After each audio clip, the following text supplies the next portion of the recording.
Hello, welcome back to another episode of LeaderShipping. You know, Halloween is just around the corner. I can't believe it. This year is blowing by. That also means peak season is right around the corner. The carriers now are calling it demand surcharges instead of peak season surcharges, which is kind of interesting. This really is a spooky time of the year for shippers all across the country. How are they handling this stress?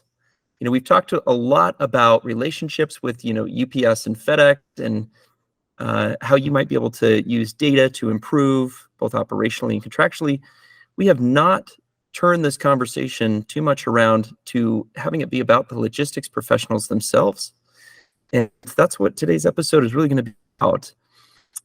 Sadly, it turns out that a lot of logistics professionals aren't super happy in their roles. Oddly enough, I think that being in a high-stress job, being stuck between a rock and a hard place, what it can feel like sometimes, can result in having it be individuals that aren't super happy in their role. Today, we're really excited to welcome a guest that's working to address this and help shippers work better and work happier. I think that's going to be the most key part there. Jessica Windham is founder of and CEO of Solving Work. It's a consultancy that helps shippers transform their people, processes, and partners to find, I'd say, greater efficiency at work and, as a net result, lower stress and greater job satisfaction. So I think that there's some really cool things that we can talk about today with Jessica. A little bit of background on Jessica. Jessica spent nearly 20 years in the logistics industry, working for a wide range of consultancy, tech-style companies, and even some very recognizable names such as Staples, Perry Ellis International, and our favorite, UPS. So Jessica, welcome to the show. Thank you so much for having me. I'm really happy to be here. Yeah, well, we are very lucky to have you here. I think this conversation is going to be really worthwhile, and majority of the individuals that listen to this are those logistics professionals that I would say they're trying to avoid some of those shipping nightmares, and they might not be super happy in their job. So I think that there's going to be a lot of value for individuals that are listening to this. And again, thank you for coming on. It's going to be a great conversation. Yeah, I really hope so. And I hope people can find value and maybe take a couple of tips away to have a better peak. That's right. I think just kind of surviving is where a lot of shippers' mindsets in, and switching it. I've been kind of vocal about this, but switching it from instead of just surviving to thriving. There's a huge difference in waking up and going to your job feeling like you are surviving versus thriving, and that's what we're hoping individuals get out of this episode and really get to a point where when the stress is hitting, like it's hitting right now for peak, logistics professionals are able to manage it a little bit better. So here's my first question for you, Jessica. You've held a lot of positions and seen a lot of different logistics departments, I'd say, in action. What in your career experience made you realize a need for a company like what you started, Solving Work? No, that's an amazing question. And the answer, the brutal truth is it's just a pattern that I have seen repeated, not only in myself, but peers, employees, partners, and it didn't matter which side of the table I sat on. Everybody, well-intentioned, competent, like normally engaged individuals all hit that burnout point between they just get caught in this kind of like logistics doom loop where it's disruption, further behind, disruption, further behind. And it was a cycle that I continued to see repeated. And I experienced it myself. In my last 2 leadership posts, I feel like I was able to help my teams rise above. And that was incredibly fulfilling and kind of exciting. So I wanted to impact more people. And that's why I moved out and started Solving Work. It's like, and I used to talk about this on the podcast a lot, this can be fun. Work doesn't have to suck. And you can be fulfilled, get the job done, and still be able to sleep at night. Yeah, I think that's such a really, I mean, I love it with all my heart. I really do, because I talk to shippers every day where I can tell, and they might not come out and say, look, this is not super fun for me, but I can tell they're not having fun at all. And, you know, I can't blame them sometimes, given the fact of how stressful that logistics position actually is, and how oftentimes it's not really understood. Logistics is one of those things that is kind of a black box, and they tend to put it into the corner and then assign one or two individuals to manage a massive amount of budget and be expected to do some pretty insane either relationship building with the carrier reps, uh, growth strategies within their own business that help them stay up to speed with on-time delivery percentage and reaching customers faster for less money. But all that really resides on, you know, a team of logistics professionals who tend to not be super happy in their job. There was one stat that, in reviewing your website, I mean, prior to us even chatting the first time, I was blown away by. It was that 69% of logistics professionals are unhappy with their work. So why is that? Why is that 69% of logistics professionals are unhappy with their job? Logistics is primed for burnout. We are the last ones to touch it. There's no wiggle room left. We are the unsung heroes in the back of the warehouse with no windows and the old computers and all of that as well. But there's usually negative time to work with by the time it falls into our laps. And we're pulling off the impossible, doing the Herculean day in and day out. And whether that's recognized or not within an organization, it's going to take a toll. Yeah. And people want new problems. We solve the same problem day in and day out. That's that tactical firefighting that we're always doing that really burns us out, because burnout is hopelessness. And when we are in there and we're in the trenches and we're fighting those fires, and leadership doesn't empower us or give us the agency to make the process changes, to make the technology changes or the partner changes that we need to actually get at the root of what's going on, we eventually disengage. If leadership doesn't care, then we stop caring. And that's when you no longer can have fun. Yeah. Yeah. I really, that resonates so much with me. I think they're, you know, in conversations that we're having on something totally different, but that's still, you know, data in the transportation world. I talk to shippers that you know, have these gut feelings inside of like, hey, I know we should be doing this, or I know if I could just get my upper management to see X, Y, and Z, I know I could get this done and really make an impact that I was asked to make or employed to make, or that's my job. And I see that without the proper data to back it up, proper, you know, models that you can run with that data that, you know, Sifted does help out with. There's other companies that do, but it's really difficult to communicate what you do as a logistics professional to others around you, especially in upper management that have no background on transportation. They have no clue. They just know that the shipment should show up at a client's door on time. So I think it's one of those things that they struggle to communicate that through. Well, and one of those things is we all know FedEx and UPS, we all get packages delivered day in and day out.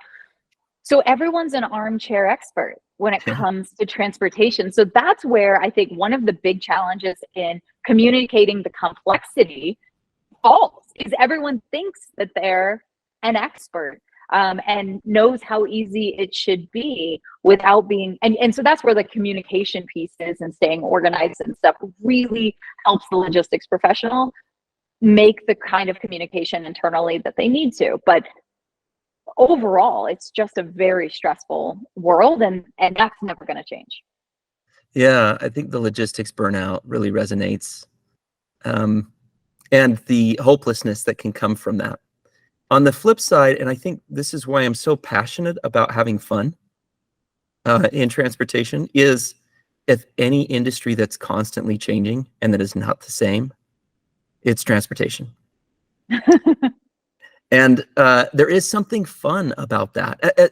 As much as it's grueling and difficult to stay on top of it and the challenge, but that challenge to the right person is fun.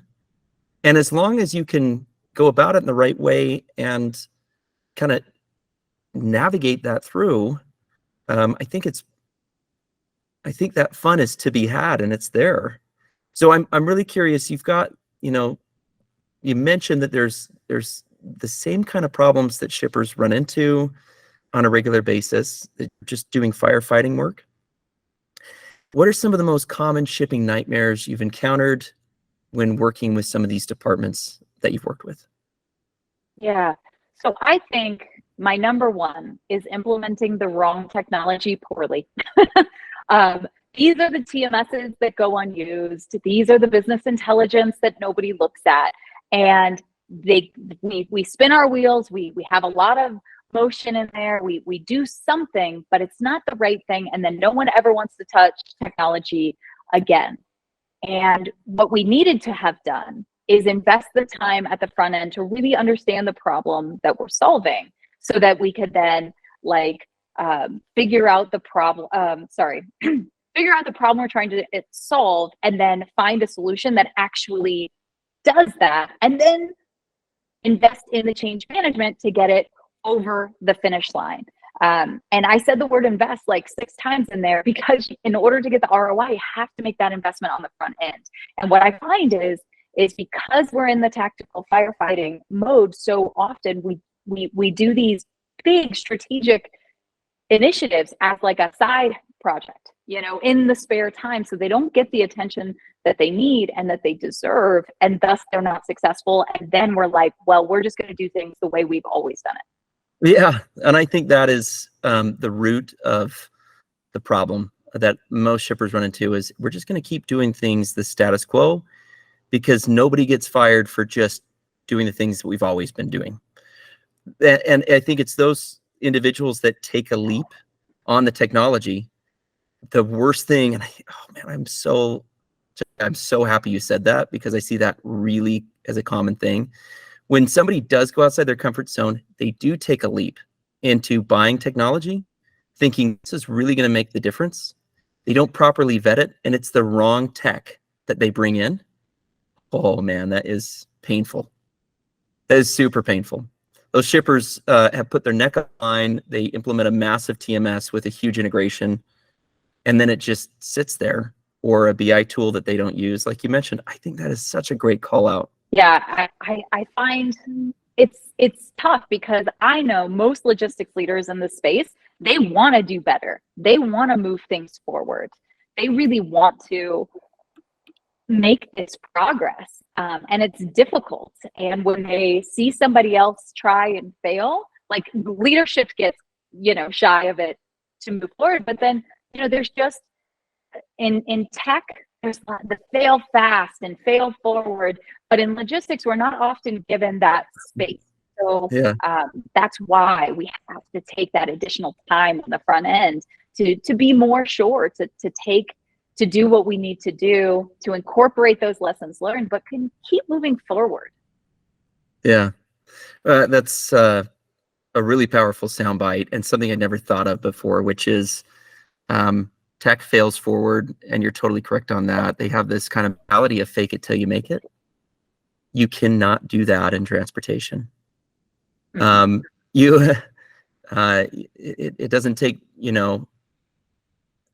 much to tick off some of your clientele when you ship product to them. And the idea of experimenting with something, especially as important as that final mile delivery, when a client's saying, where is my product that I ordered from you? And especially when that gap is shorter and shorter. I mean, you used to have 5 to 15 business days to get product to a client, and that client would be okay with that. With Amazon and Prime and this 2-day window of expectation that when I order product and it's not at my doorstep within 2 days, you think, man, this company I bought this product from is garbage. They can't get their act together. which is so stressful for logistics professionals. I mean, that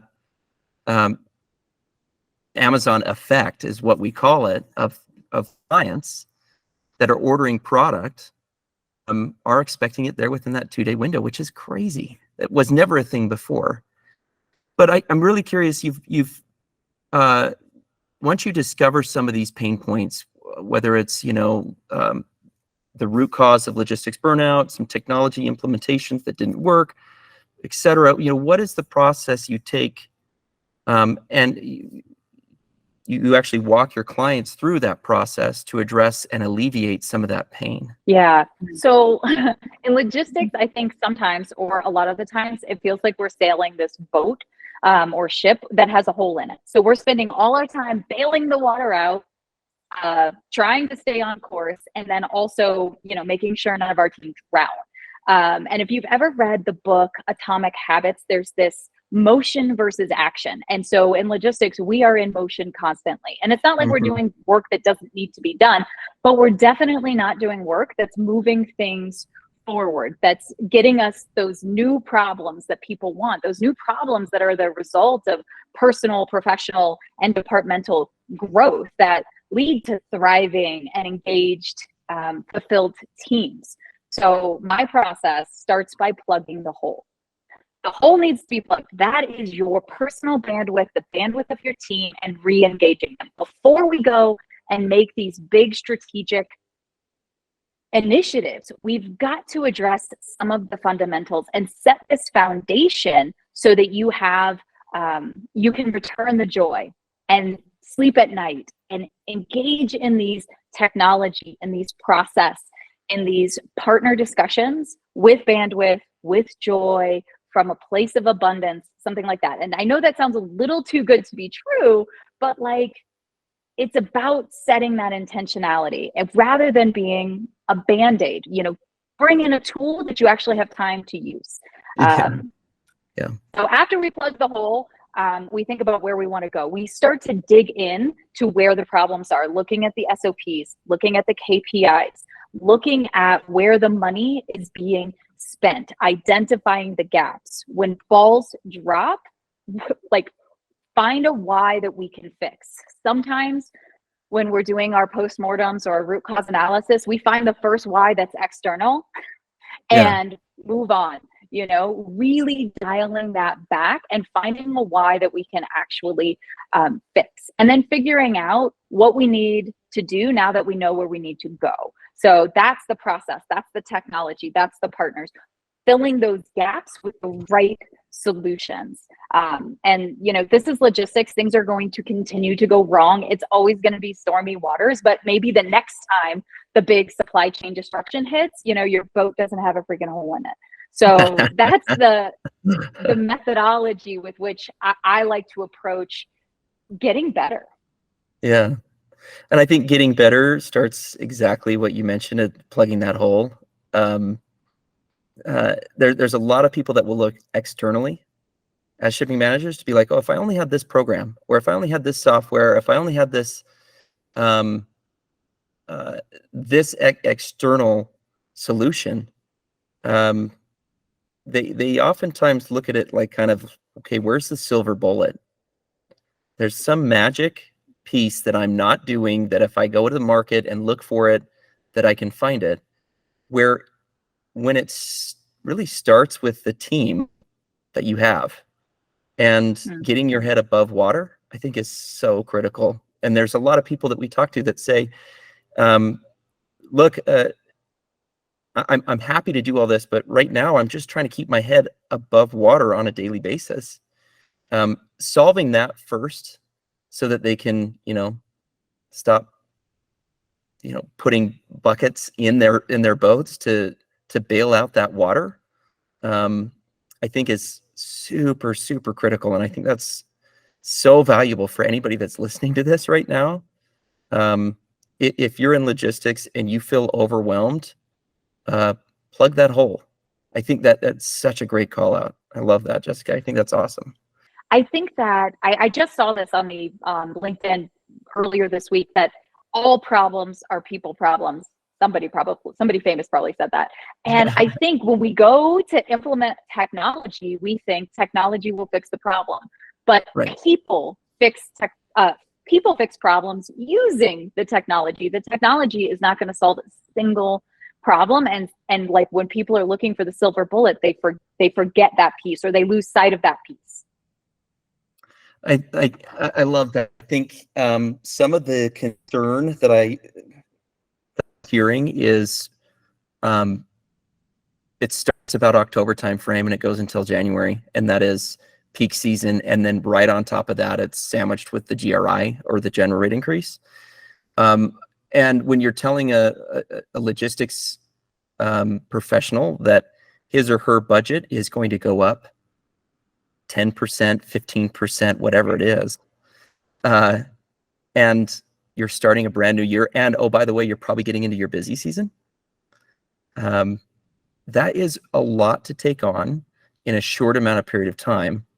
What is your final advice to shippers to stay sane and thrive and move forward during, I would say, is, hell quarter, which is Q4? If I could only give one piece of advice, it would be adopt a process, and I don't care what it is, today, that helps you manage your inputs of emails, text messages, phone calls, meetings, Slack channel notes, Teams things, Post-it notes, water cooler chat. You need to have all of your inputs so that you can properly prioritize, because this is the season of making business decisions about what gets done and what doesn't get done. And if you don't have the universe of what you need to be prioritizing, your prioritization is going to get thrown off, and it's going to send you into firefight mode way more than maybe needs to happen. So you're winning if you set the ball down instead of dropping the ball. If you're not organized, you're going to ride a wave of additional stress for the next 3 months. Not only you, but your whole team as well, because you set the tone. And if I could add maybe a 1B, it would be, let's decide right now what we're going to stop doing during peak season. You need more bandwidth. Unless you're UPS and FedEx and Amazon and you get to hire peak season staff, you're going to have more work than you normally do. So let's set something down today. Let's decide this doesn't need to be done during peak season. It's not as critical as the other things that are going to come in that we don't normally deal with. And then in January, maybe you decide whether you can set it down forever. But at least right now, let's see what we can set down. Yeah, control what you can control, right? And prioritize that. I think that's a great call out. I think this has been truly one of the most valuable conversations I've had from a logistics professional point of view. And I think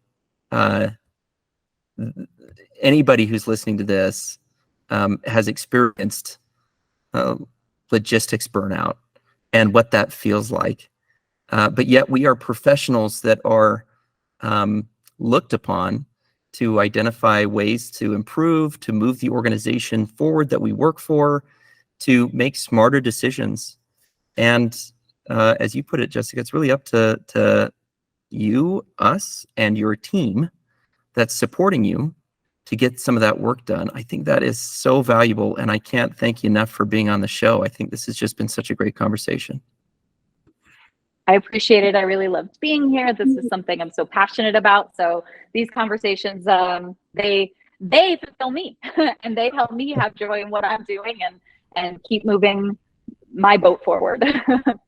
I love it. Well, tell our listeners the best place they can get in touch with you, how you want them to interact with you, and where they can reach out. Find me on LinkedIn. I'm super active there. I love to meet new people, especially logistics leaders that are fired up about getting better and moving their teams forward.